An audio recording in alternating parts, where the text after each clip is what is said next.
Hi, this is Ms. Gilbert. I'm going to be covering Intro to Pharmacology in this lecture. These objectives are going to be applied to your exam. You'll see these on Canvas under the Exam 1 topics. It will include these objectives as well as from each week and the labs that are associated with it. So first, for pharmacology, we're going to talk about pharmacokinetics. This is how the medication travels through the body. So there's 4 phases that's involved with pharmacokinetics, and that's absorption, distribution, metabolism, and excretion. So phase 1 is absorption. So this is the transmission of medications from the location of administration. So if you take a medication by mouth, the GI tract, if it's through IM, intramuscular, then it's through the muscle. Subcutaneous would be skin, mucous membranes would be buccal, and subcutaneous tissue to the bloodstream. So whatever route that it comes into, and then how it gets absorbed from that route and into the bloodstream is this first phase. So the rate of absorption is going to be determined by the route. Each route is going to take a little bit difference in time. So I've made this little table for you. So an oral route is going to greatly vary due to the GI tract. So our assumption is around 30 minutes in this area. We'll get into more specific time frames later with administration, but for intro to pharmacology, just know that the GI tract is going to be the most variable route.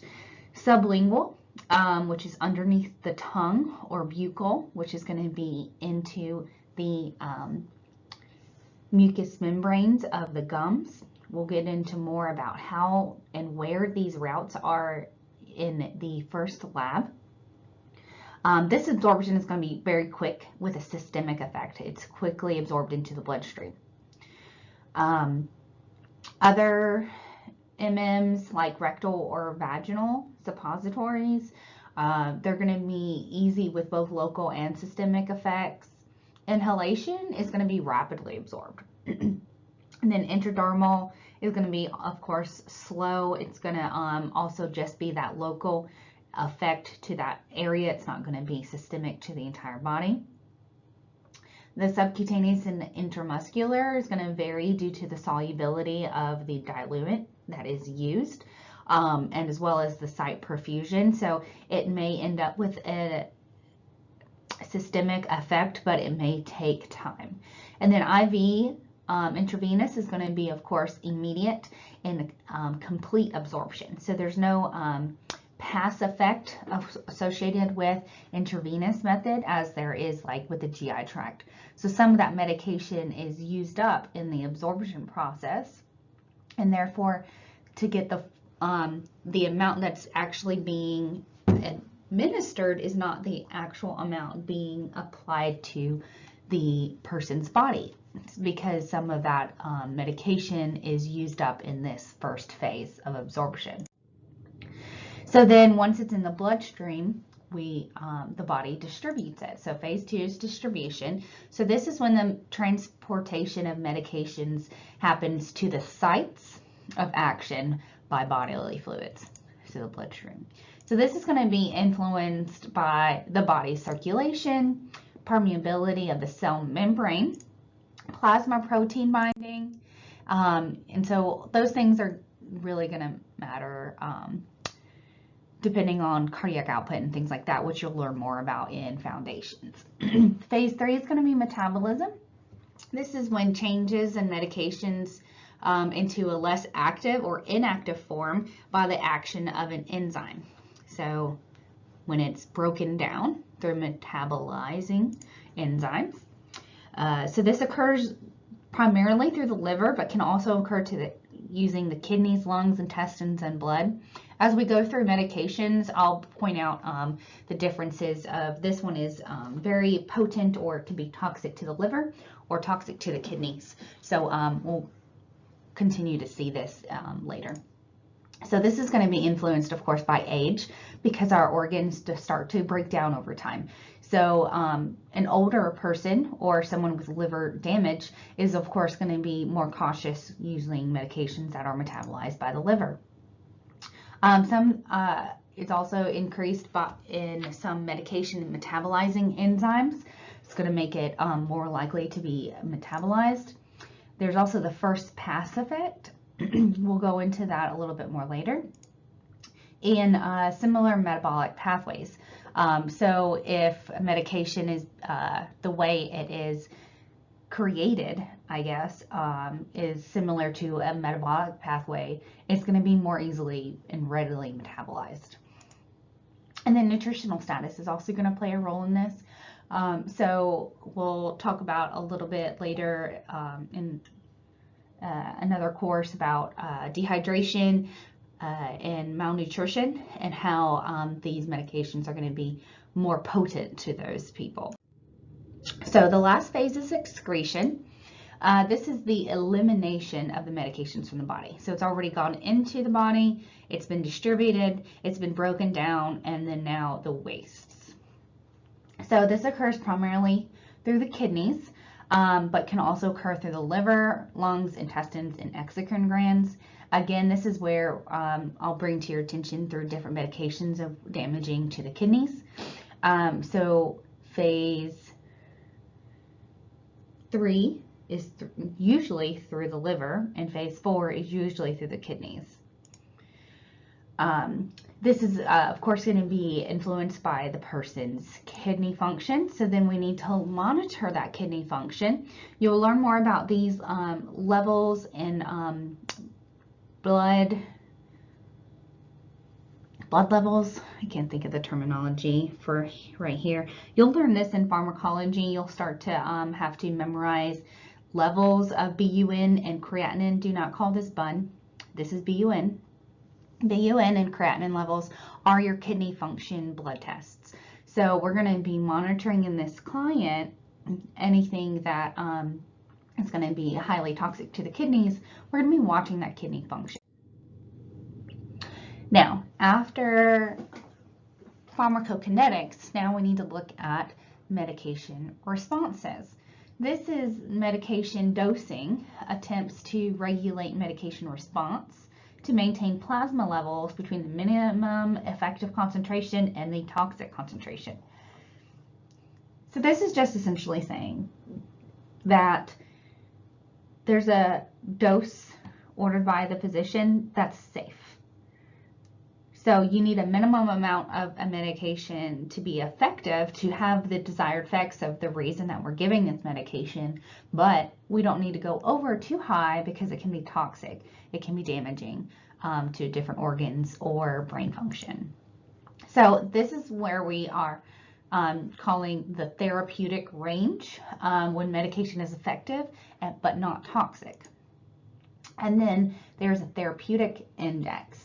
So based off of this is where we're getting our therapeutic index. And this is going to be more important later when we go into antibiotics, therapeutic index. Half-life is when the medication loses half of its effectiveness, is the half-life, sort of like in science classes back in high school. And then pharmacodynamics is the next area that we'll go into. So therapeutic index, there's a high therapeutic index, and that's when the has wide safety margin and do not require serum medication level monitoring. So this is usually most drugs. Has a high therapeutic index. If they, we have a minimum and a max dose, and as long as we stay in that area, we should be safe and fine. So we're not going to have to continuously monitor serum, as in blood levels of kidney function or the medication. A low therapeutic index is going to require close monitoring of serum levels. So like vancomycin is an antibiotic that we'll get into later, is going to require close monitoring. So we'll need to draw lab values at several different periods and to look at how it's being absorbed and excreted to make sure that we're still in that therapeutic index, because there's a very small margin And that's why it's called a low therapeutic index. So this is when we get to peak and trough times, are going to vary with the route of the administration as well. And those peak and trough, so peak being the top, so the highest amount of concentration in the bloodstream, and trough being the lowest amount of medication in the bloodstream. We're going to be drawing those lab values to determine the next dose amount as well as the next dose timing, so that we don't become toxic in our patient, toxic levels of the medication, which again, we'll go more into detail about this in our antibiotics, I think is in module 2. Half-life. So half-life, this is the time for the medication in the body to drop by 50%, so half.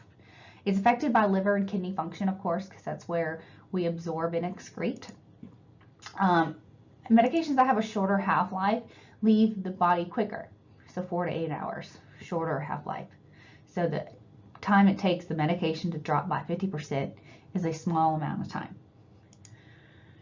This means that we have a shorter dosing interval, so the MEC drops between doses. So this is why when we'll have medications that will be Q4 hours, so Q being every, so every 4 hours we're having to administer this medication, or every 6 hours, because these medications have a shorter half-life. Whereas medications that have a longer half-life leave the body slower, so they stay around in the body. So these will be your medications that you get like once a day, so Q daily, or Q 12 hours, so longer half-life. These have a greater risk for accumulation of toxicity, of course, and that's why we need to be very mindful of that timing and keep that doses appropriately spaced out. This means that we have a longer dosing interval and without the loss of therapeutic effects. So we're still in that therapeutic range. We're still getting the desired effects of the medications, but it's just because it leaves the body slower. Whereas medications with a shorter half-life, in order to keep the therapeutic effect as a result of it leaving the body quicker, we have to dose more frequently. Pharmacodynamics. This is the interaction between medications and the target cells, body systems, and organs in order to produce the effects, the desired effects of the medication. So this is going to include the mechanism of action, so how it gets into the body and how it the body recognizes it. So types of interactions, there are agonists and antagonists. We'll especially go into this in the next lecture with pain medications. Agonist is of course going to encourage something, and antagonist is going to discourage something. And then there are partial agonists where it's not necessarily encouraging, but it's allowing. Okay. Now, routes of medication administration. Oral and enteral. This is the most common route. Enteral meaning inside or intestines through the GI tract. Okay, so these are going to be commonly pills or liquid forms, tablets, capsules, elixirs, suspensions, lozenges. All of those are going to be administered through the mouth and absorbed through the GI tract. Advantages are going to be, of course, these are safe, inexpensive, easy, and convenient. They're the most commonly available type of medication administration delivery method. The disadvantages, though, are going to be that it's highly variable absorption. Remember when we talked about absorption rates? It's highly variable. So the amount of medication may need to be adjusted compared to oral form versus an IV form of the same medication. You'll notice differences in the milligrams or dosage strength in order to get the same desired effect because of the GI pass effect. Also, due to that, it takes a longer amount of time to become effective to get the desired effects of the medications. So that GI pass effect is where the first pass effect, a certain amount of the medication is then thereby inactivated. It uses up that medication in order to get through the system, and therefore that part of the medication, that percentage, did not actually produce a desired effect. It just allowed it to get into the system. The patient, therefore, also must be cooperative and conscious in order to take an oral medication. If the patient is unconscious or is refusing care, then of course we can't give this medication. So this also is a consideration about administering these to patients. Also, as it's through the oral route, you cannot give these medications when the patient is nauseous or vomiting, if the patient has a decreased GI motility, such as after surgery, absent of a gag reflex, or difficulty swallowing. Obviously, it can't go into the mouth, can't go into the GI tract if you can't get it down in there. So nursing actions are going to be encouraging the patient to sit upright at a 90-degree angle and to swallow completely. Most medications are going to administer on an empty stomach, 30 minutes to an hour before meals or 2 hours after meals. This deals with the patient's metabolism. Metabolism changes throughout the day, especially during meal times. So the best, most effective way for medications to be absorbed are at these time intervals when the metabolism is easiest for the medication to get the full desired effect. Irritating medications such as analgesics that may be upsetting to the stomach, that may cause nausea or upset stomach, other symptoms, diarrhea, things like that, then we can encourage small amounts of food so that it is less irritating to the GI tract. We also don't want to mix any oral medications with a large quantity of food, because if they don't eat all of the food, then they don't get their full amount of medication. And if they don't get the full amount, then it may be below their therapeutic index and therefore not get any effects from the medication. So we need to be mindful of this for patients that are difficulty to swallow or pediatric clients, that we may crush up medication and mix it in apple juice or in applesauce, things like that, that we put it in a very small amount, very concentrated, have them eat or drink that, and then they can chase it with another bite of just regular applesauce or another swig of apple juice. We also want to follow directions that medications have for crushing, cutting, and diluting medications. Extended release and other medications, you cannot crush these, so you cannot cut them. You will have to open up the capsule and pour out the powder portions, things like that. You have to be mindful of what these are. Medications that are scored are the only ones that are allowed to be cut. So scored meaning that they have a little line in between them. We'll go through these and look at these in the lab as well, lab number 1. So we can only cut certain types of medications. And then diluting medications, some medications you cannot dilute for a specific reason. It loses its effects. If it's dissolved in water or dissolved in orange juice, it loses a desired effect. So there's certain things that you don't mix these things with, and you have to know these directions. Enteric-coated or time-released medications need to be swallowed whole. Like I said, you cannot crush or cut these. If for some reason this person cannot swallow it whole, we will open the capsule without breaking it. And we will show you how to do that in the lab as well. Very specific directions. And then if necessary, we may need to change those types of medications that aren't allowed to be crushed or cutting, and ask the pharmacy to refill this in a liquid form in order to satisfy the order appropriately, as well as get it into the the medication into the client still in that therapeutic index. Next route, we have sublingual and buccal.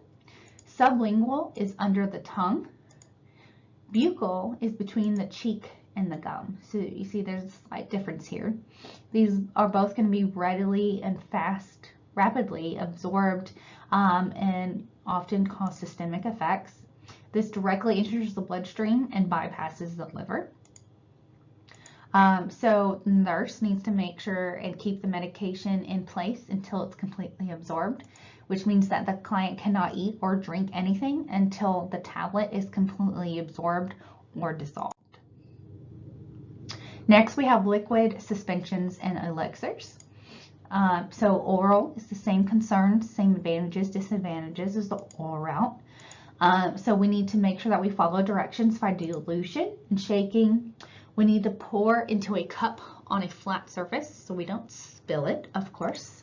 And we need to look at the base of the meniscus at the level of the dose.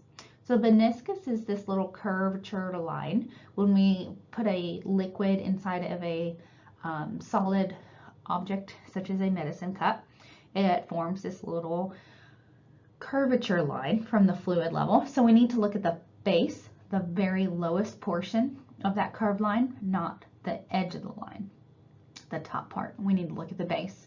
That is where we're measuring for the amount of the dose to measure, like in this picture, at the 10 milliliters or 2 teaspoons. Transdermal is a medication that is in a form of a skin patch, and therefore it is being absorbed through the skin. This produces a systemic effect, and the nurse needs to make sure that we apply the patch for proper dosing. We need to wash the area that we're applying the skin patch with soap and water and then dry thoroughly before applying a new patch. We need to make sure that we place it on a hairless area, and we rotate sites in order to prevent skin irritation to the site. So you'll see here in this picture, this medication, it looks like a little sticker. Some medications will have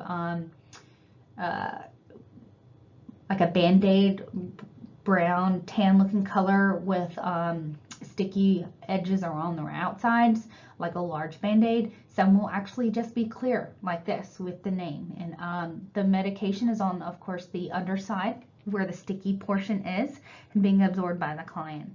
So as you see in this picture, with application as well as removal, the nurse needs to use gloves so that you don't absorb any of the medication when you pull this off or put it on. So do not touch the medication area, the patch, with a bare hand. Always use a glove. So another version of transdermal is through a ointment, and then we place this little paper plastic thing to press onto the skin, and this absorbs the ointment through the skin, also through a transdermal area. But in this sense, this is similar what we use to like nitroglycerin paste for cardiac patients. You'll see on this little picture there's the lines, so you will actually apply ointment to that length. So that's the amount of the medication that you're doing, and then just put it on the skin, and sometimes we may tape it so it doesn't slide off. Usually this is on the chest for nitro, not on the arm though. This is just for application looking purposes. So it may not already be pre-made. We may have to divvy out a dose ourselves by the order. Topical. This is going to be a painless option. It has limited adverse effects usually and produces a local effect to that small area. Nursing actions, of course, we need to still apply with a glove, a tongue blade, or a cotton tipped applicator to that local area.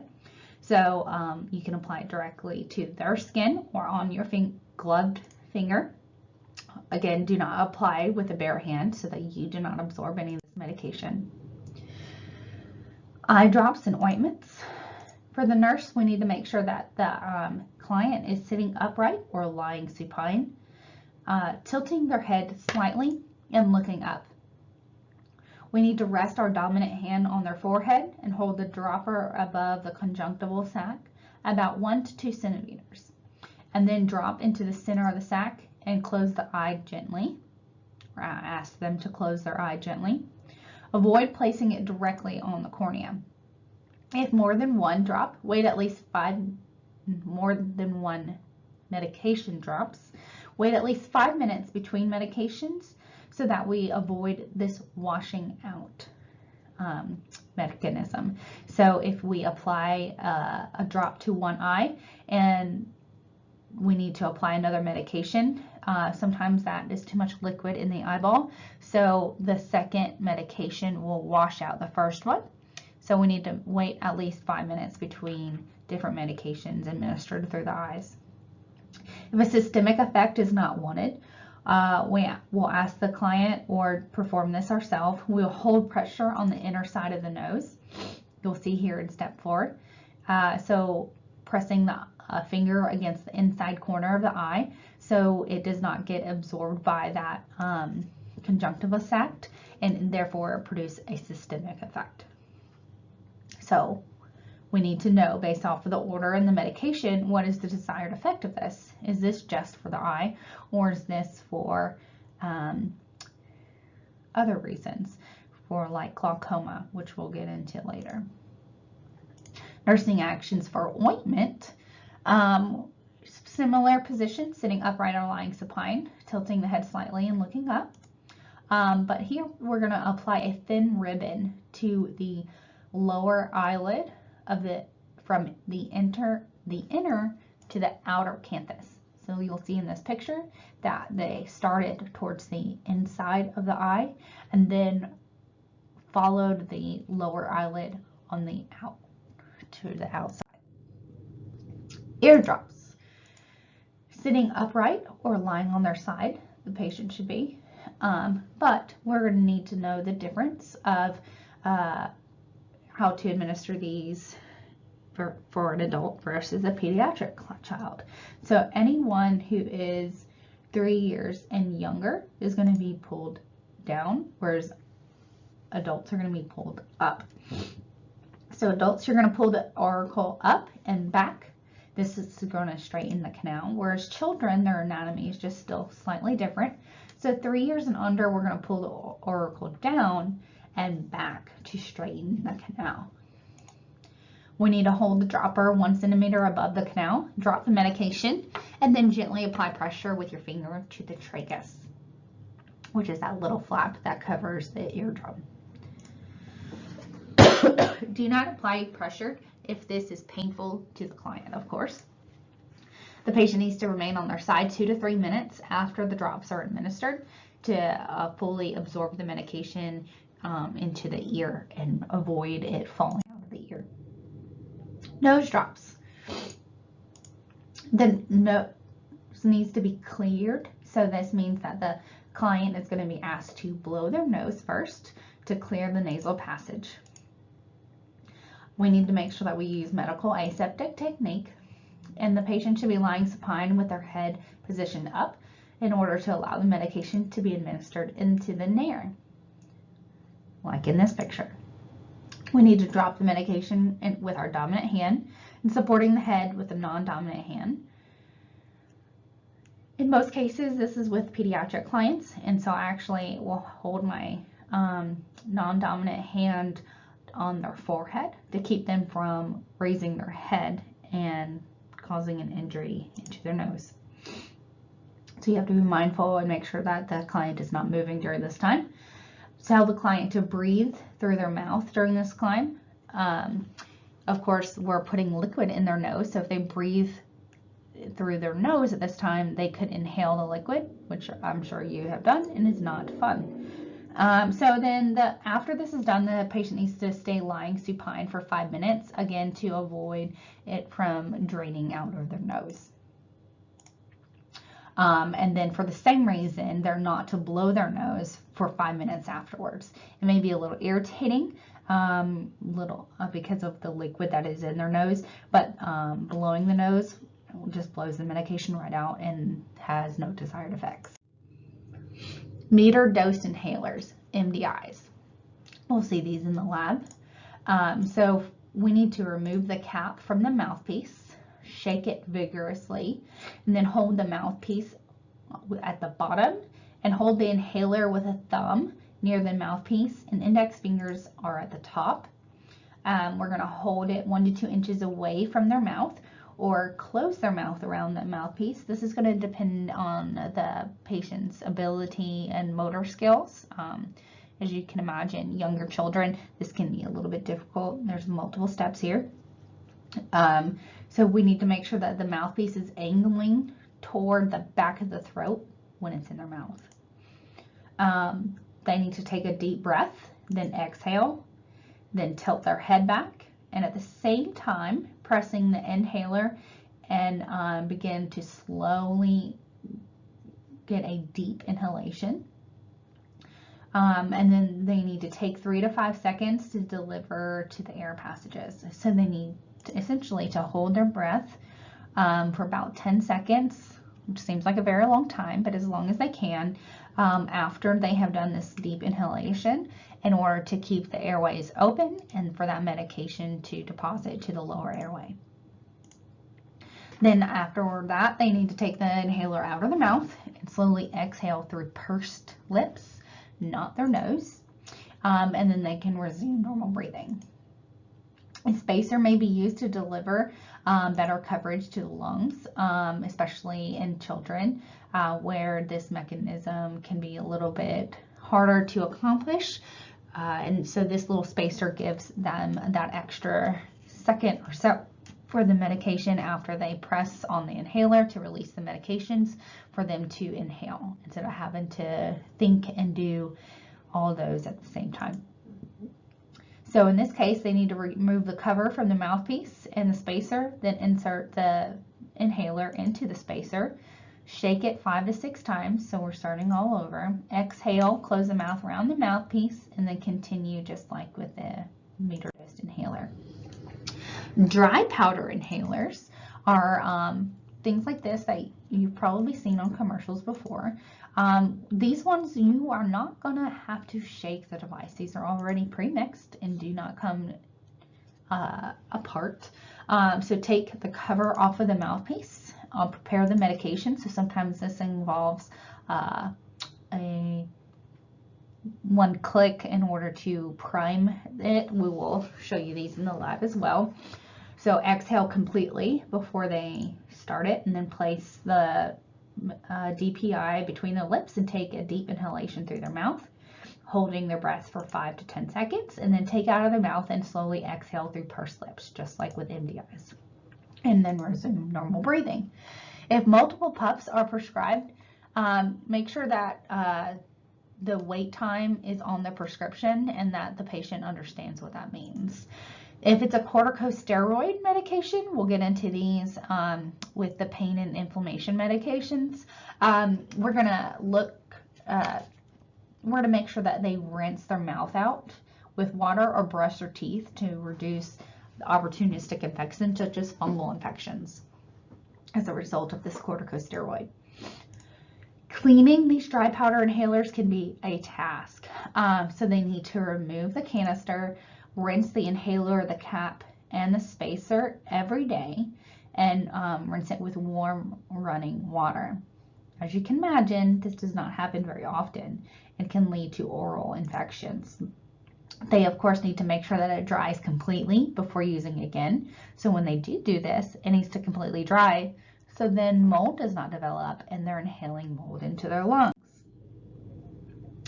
Nasogastric and gastrostomy tubes. So these are tubes that are placed either through the nose or through the oral space and all the way down the esophagus into the stomach.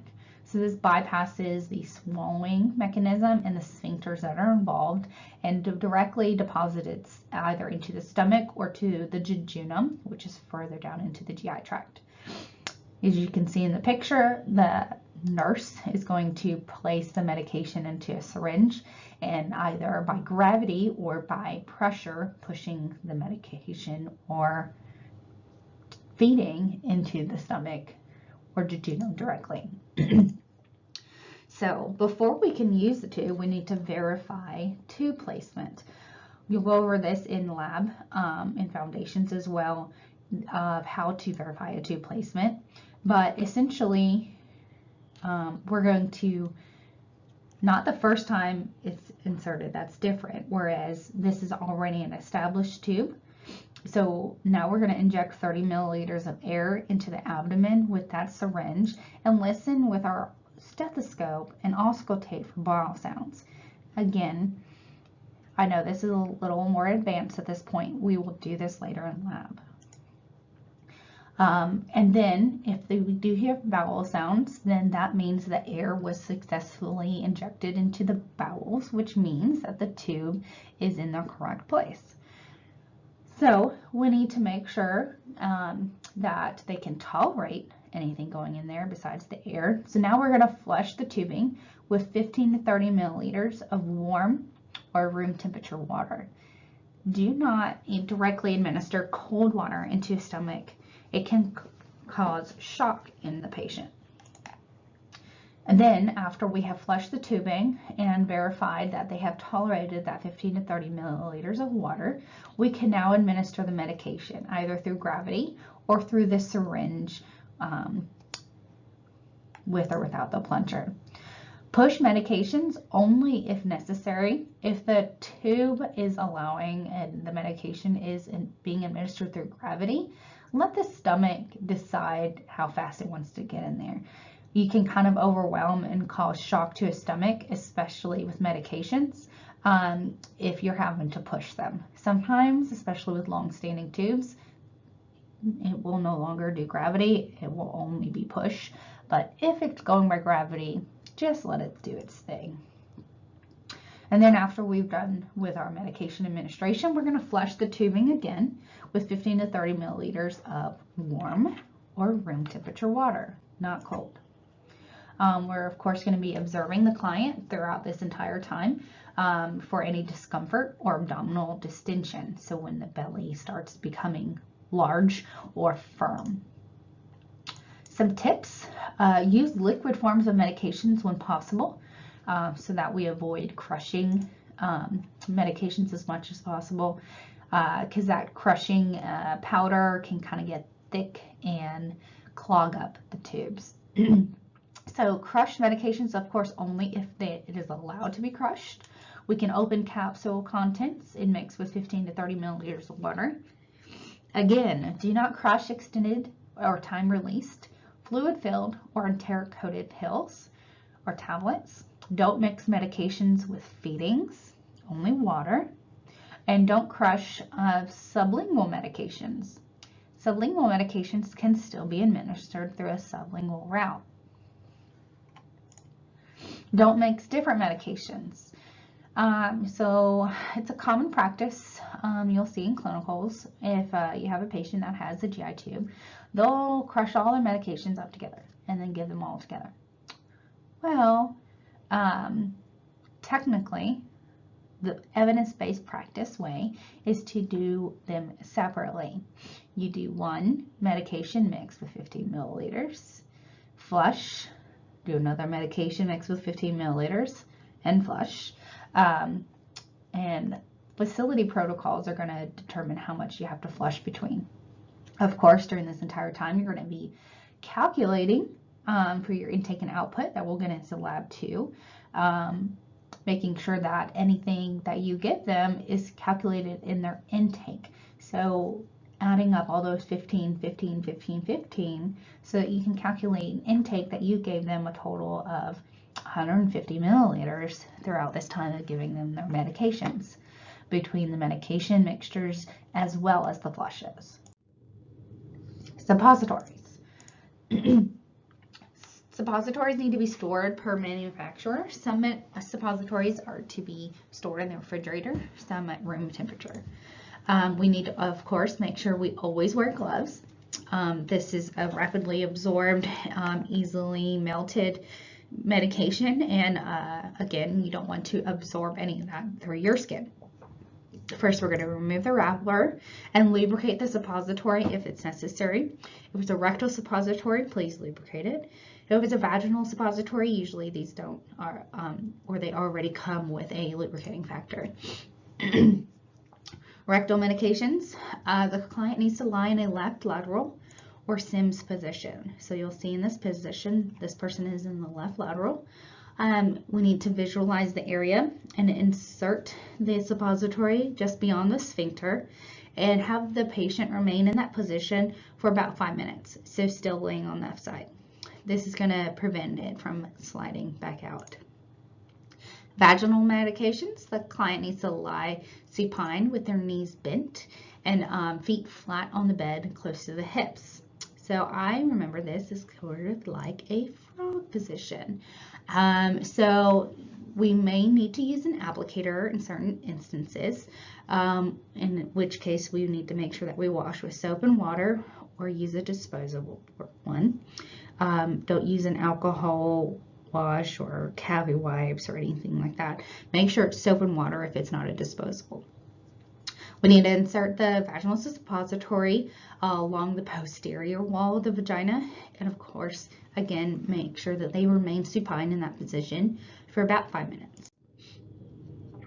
Parenteral. So parenteral being derived from the Greek word, meaning besides the intestine. So besides the intestine is going to be through like IM and other injections, things like that. So we need to make sure that we are rotating injection sites, being mindful of where they got their last injection at in order to enhance the absorption. That's anytime we pierce the skin, there's going to be a little bit of scar tissue that is created, and of course scabbing, and so that's going to be less likely to absorb the next medication during that healing process, and all that is swollen. So we're rotating sites. Of course, we're not going to use a site if we visualize it and see that it is edematous, so swollen, if it's inflamed, if there's a mole, birthmark, or scar, because this may deter our assessment when we visualize it later for any differences. Of course, every time we need to document the site and discard all of our sharps in a leak and puncture-proof container. If we're giving through an IV administration route, we need to monitor for immediate therapeutic as well as adverse effects.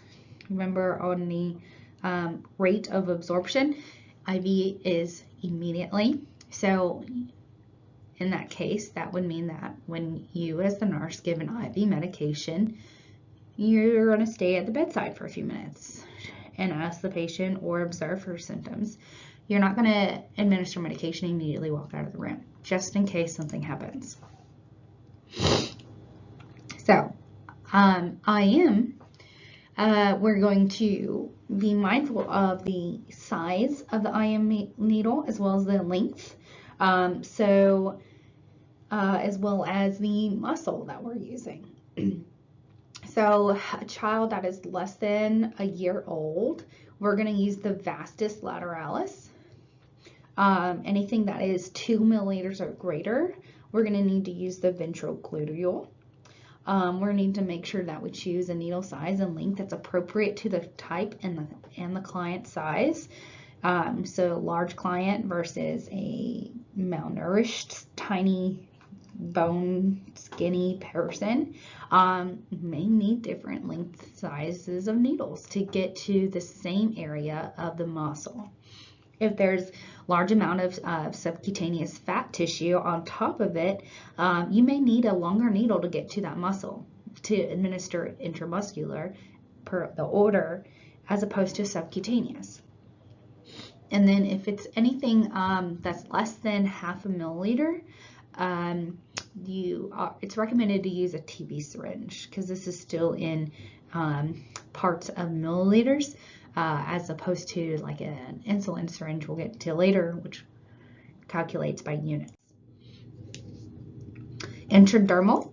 This is typically used for like tuberculosis skin testing or checking for allergy sensitivities. So you'll see it here in this picture. The nurse is going to have a small amount of the solution in the TB syringe with a fine gauge needle in lightly pigmented, thin-skinned, hairless area. You're going to administer at a 10 to 15 degree angle, such as through the inner of the mid forearm or scapula area of the back. Always insert with the bevel up. This is going to be true also with IV insertion. The little bevel is going to be up. We will look at your needles and things in the lab so you can see what this bevel looks like. We're going to then inject the medication, and a little bleb should appear. So this little raised area full sac filled with the medication. Do not massage the site. This may irritate the skin or pop the medication and therefore leaking out and not produce an effect. Subcutaneous. So subcutaneous being the layer of the skin. This is typically used for insulin or heparin injections. We need to select a site with adequate fat pad size. We're giving it through to the fatty area of the skin, so we need to go to a fatty area. So areas that are going to be high in fat are going to be the abdomen, the upper hips, lateral upper arms, or thighs, such as in these green areas on this patient in the picture. An average size client, you'll be able to pinch up the skin and inject at a 45 to 90 degree angle because you're still going to get into that fatty area. Whereas obese clients, just like what I talked about with the intramuscular, you're going to need to pinch as much as possible and inject at a 90 degree angle so you don't accidentally end up in the dermal layers and not the subcutaneous fat layers. So that's why the 90 degree angle, so that you make sure you get to the appropriate area to administer the medication. So using a 3/8 to 5/8 inch needle, we'll see these in the lab, and using a 25 to 27 gauge needle or insulin syringe, and inject no more than 1.5 milliliters for subcutaneous. Again, mostly subcutaneous are insulin, so it's not going to be in a milliliter section, but such as with heparin or tuberculosis, anything in a TB syringe, it shouldn't be more than 1.5 because the TB syringe is only 1 milliliter. So here's examples of different types of syringes with needles. You'll see D is an insulin syringe and C is a tuberculosis syringe. So this is where we're talking about in this picture for subcutaneous. Whereas A and B have larger syringes and larger needles. You can actually see in the shadowing of A in the cap of how large that needle is. So these A and B are actually intramuscular syringes and needles. So here we are with intramuscular. This is typically used for irritating medications, solutions that are diluted in oils, and aqueous suspensions. So we're going to administer this to a ventrogluteal, dorsogluteal, deltoid, and vastus lateralis in pediatrics. We're going to use the Z-track method. This is the less painful area and prevents leaking, and is the evidence-based practice to administer all intramuscular injections now. So what that means is that we're going to pull the skin taut and insert the needle, and then therefore when you release that pulling sensation off of the skin, you'll see in this picture on the bottom where it actually creates a little non-direct method of where the medication is versus the exit tract of the insertion area. So it actually keeps it from leaking out. So that's where the little Z-track name comes from. So we're going to use an 18 to 27 gauge needle that's 1 to 1.5 inches long and inject at a 90 degree angle. We're going to use about 1 to 3 milliliters of volume. You should never do more than 3 milliliters at one time. If larger than 3 milliliters, you're going to have to divide that into 2 separate sites, 2 separate injections, 2 separate syringes, needles, all of that. Advantages of the IM route is that it's poorly soluble medications can actually be administered. And administering medications that have slow absorption for an extended period of time. So, such as with immunizations, as well as pain medications. Medications that's administered IM versus the same medications delivered IV. The IM medication of the same medication will actually last longer for the pain relief. But of course involves some pain in order to administer it because it's injecting through the skin. Disadvantages is that it's more costly, inconvenient, and can be painful. Risk for local tissue as well as nerve damage, and risk for infection on the site. IV, intravenous. So this is typically used for medications, fluid, as well as blood products. There's a process that's involved with this, and so we'll do this in lab number 2. We're going to select an appropriate IV based on the length of need based off of the type, the age of the client, and the side preference of the client. So if they don't like it in their left arm, we're going to put it in their right arm. So patients do have a little bit of say in where we're going to go, but sometimes when you need it, you need it. Advantages of IV is that it's going to be a rapid onset, again, with immediate absorption and response of the medication.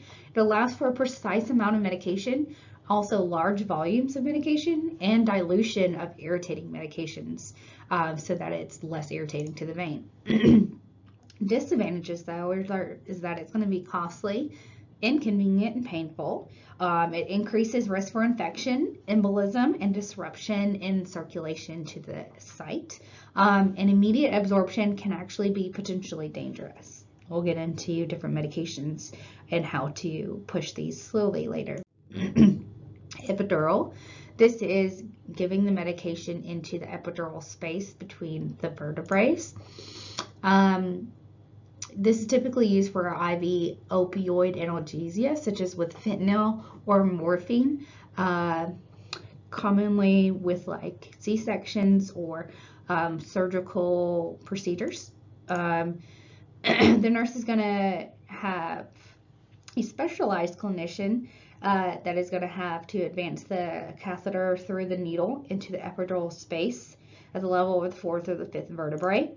And then they will hand it off to you, the nurse, and you will connect it to IV tubing, and then you can connect it to an infusion pump. Anything that is through the epidural space or opioid medications, we're going to use portless tubing. Safe in medication administration. The nurse's role. Knowledge of federal, state, and local laws. Knowledge of facilities policies. Preparing, administering, and evaluating response to medications. Developing and maintaining up-to-date knowledge base of medications. Maintaining acceptable practice and skills competencies. Determining the accuracy of medication prescriptions, and reporting all medication errors. Safeguarding and storing medications, following legal mandates when administering controlled substances, and calculating medication dosages accurately. Understanding the responsibility of other members of the healthcare team. Nomenclature. So what do we call these medications? Medications will commonly have a chemical name, a generic name, and a trade name. Need to be aware of what these different names mean, but for our purposes, as well as NCLEX purposes, you need to be familiar with the generic name. So a chemical name is going to be hydrochloride, peptide, whatever. It's going to have like the actual chemical composition name. Sometimes the chemical composition name can be involved with the generic name. Whereas the trade name is where the brand, the manufacturing company creates its own name. for the medication. Medication prescription considerations. Uncontrolled substances are going to be like antibiotics, whereas controlled substances are going to be like medications that we need to keep an eye on, or keep, not an eye on, but be aware of. So there's different classifications, Schedule 1 through 4. So Schedule 1 controlled substances have no medical use, so like heroin. Where Schedule 2 through 5 have legitimate applications.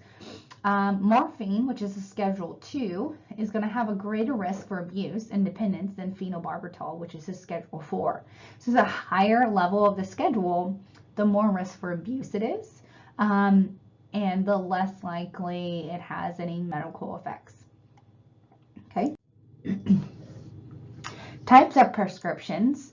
You have routine or standard, single or one-time type of prescription, a stat prescription. So this is an order that needs to be done now, or pro rata, PRN. So this is going to be an as-needed medication.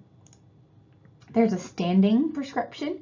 So these are going to be orders that, in this case of this scenario, then you can have these orders. We'll see these later. Communicating prescriptions. So the nurse needs to write a verbal order of the client's verbal order on the client's medical record, then follow the facility policy of a specified time for the physician to sign. The nurse transcribes medication prescriptions onto the medication administration record. So it is your responsibility. If a doctor walks into a patient's room and starts talking about, yeah, we're going to order this medication, we'll do that. You need to follow up and make sure that he does it, or clarify with the physician if you want to write it, if he wants you to write it as a verbal order. So since he said it, you can write it and sign it for Dr. So-and-so, and then sign your name for your and your license. But of course you need to verify all that because it's your license. So an example, like telephone prescriptions. If someone is giving an order over a telephone, you need to have a second nurse verify this. So Dr. So-and-so is ordering this for this patient. Okay, I wrote all this down. Hold on just a second, Dr. So-and-so. I'm going to get a second nurse on the line, and she's going to repeat back to you, and you just let me know if I need to clarify anything. So then what I just wrote down, the nurse is reading that back to him, and if there's anything that needs to be changed, we can do it right then. So RBV means read back and verified.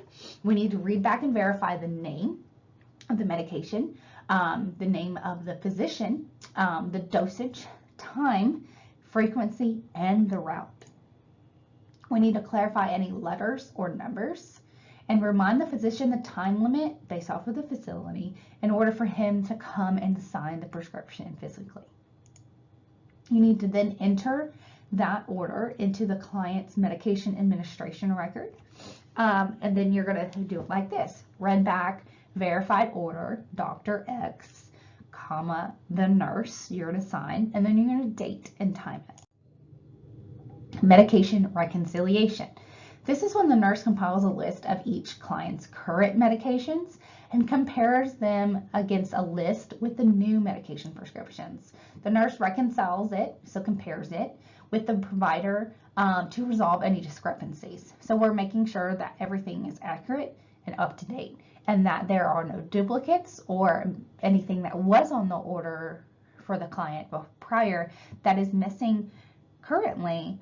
We need to clarify with the physician just to make sure that they for sure want this to be stopped, or did they want it continued and it was accidentally dropped from the record. The nurse should do this on admission, when transferring the client between units or facilities, as well as at discharge. Pre-assessment. we need to consider and review the patient's health history, including the age and medical problems, their medication history, including prescribed medications as well as over-the-counter medications. When we do that medication history, we need to know the name, dose, route, and frequency of each medication, any adverse or side effects that they are experiencing from those medications, and any herbal or natural products that they're using, those over-the-counter products. You need to clarify the client's understanding and purpose of these medications so that they know what they're getting it for. Commonly, their response will be, that's my heart pill, or my blood pressure pill, or my sugar pill. Little simple answers like that. And that's sufficient as long as they know the purpose of the medication to some degree. We also need to know the client's use of caffeine, tobacco, alcohol, or any street drugs. All medications and food allergies. And then we can progress to the physical exam to obtain a baseline. We need to evaluate any therapeutic effects, detecting any possible side effects or adverse effects. And then we're going to progress to medication administration. So there are rights that the patient has. These are commonly referred to as the 6 rights of medication administration. The right client, we have to make sure the medication is being administered to the right client, that we're administering the right medication, we're administering the right dose, we're administering it the right time, we're administering it through the right route, and we are documenting it correctly. All of these rights have to be completed with every medication. Then we perform client education. The client needs to be educated of any side effects, adverse effects, and the purpose of the medication. The patient also has the right to refuse. We also have to perform an assessment and evaluation of the medication. Nursing process, in order to prevent medication errors, we're going to use assessment, the API method. So assessment, we need to make sure that the patient has the ability to swallow. We need to verify any allergies, organ dysfunction, any necessary data such as heart rate, blood pressure, or serum levels that may be need to be reviewed prior to administration of a medication. We need to verify an accurate prescription and clear the interpretation of the medication. Make sure that it is clearly understood. Next, planning. We need to have outcomes for our administration and set priorities for those outcomes. I is implementation. When we go to actually administer this, we need to avoid distractions. Administer only your medications. If you have 5 patients, 6 patients, however many patients, you are administering the medications for your patients only. If friend nurse so-and-so comes around and is like, hey, we give these meds, and just hands you meds and says it's for that patient in room 203, maybe you shouldn't do that. That is can lead to medication error. If you're a nice person and you have the time, then yeah, sure, maybe you could go and do that, but make sure you start through the whole process. Don't just go and skipping to this step of implementation, of administering. You need to go and assess that client. You need to make sure and review the medication administration record and make sure that those medications that were just handed to you is accurate and correct, and that it's appropriate for this patient to receive these medications based off of their heart rate, blood pressure, things like that. You can't skip steps. Okay? If you skip steps, you're likely to have medication error. So, moving back. Need to measure the dose correctly and follow all of those rights for administration. Don't leave any medications lying around. They have to be in your possession or in the patient's body. You don't leave them on the bedside table. You don't leave them at the nurse's station. And then you need to give client and family education. Finally is evaluation. We're going to observe and document responses. We're going to compare outcomes with medications, with our findings that we find on our reassessment. And then we're going to identify any side or adverse effects and report all errors. Even if no harm was done to the patient, if there was an error that occurred, it needs to be documented. All right, so then this part of the lecture came from your ATI Pharmacology textbook from chapters 1